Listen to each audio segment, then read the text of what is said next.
सत्यजित देशमुख, त्यानंतर अजय चौधरी मुद्द्याच्या द्वारे मी देतो काही लोकांना, महाराष्ट्र देतो. राज्यातील वडार समाजाच्या 25 झाले. मागण्याच्या संदर्भात इथं निवेदन देतो ना. करू इच्छितो.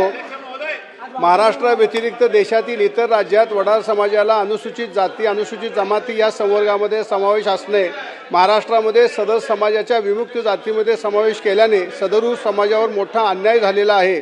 समाजाच्या उदरनिर्वाहाचे साधन दगड फोडणे, खडी करणे, पारंपरिक व्यवसाय सध्याच्या आधुनिक मशिनरीमुळे पूर्णपणे बंद झाल्याने त्यांच्यावर उपासमारीची वेळ आलेली असणे, त्यानुसार शासनाने ह्या समाजाकरता कैलासवासी मारुती चव्हाण वडार समाज महामंडळाची स्थापना केलेली असणे, महामंडळाकडून समाजातील गरजूंना कर्ज घेतेवेळी कागदपत्रांची पूर्तता करणे खूप जाचक होत असल्याने त्यांची कर्ज प्रकरणे पुढे सादरच करता येत नसल्याने सदरून महामंडळाचा काही उपयोग समाजातील असणाऱ्या वंचित बांधवांना होऊ शकलेला नाही. म्हणून माझी विनंती आहे की या असणाऱ्या समाजाच्या वेगवेगळ्या प्रलंबित मागण्यांच्या संदर्भात जसं अण्णासाहेब आर्थिक विकास महामंडळाच्या मार्फत लाभार्थी कर्ज घेत असतील तर त्यांना शासन हमी देतं, त्याच धर्तीवरती वडार समाजातील लाभार्थींना कर्ज प्रकरणाची असलेली जाचक अट शिथिल करून त्यांच्या कर्जाची हमी शासनाने घेतली पाहिजे.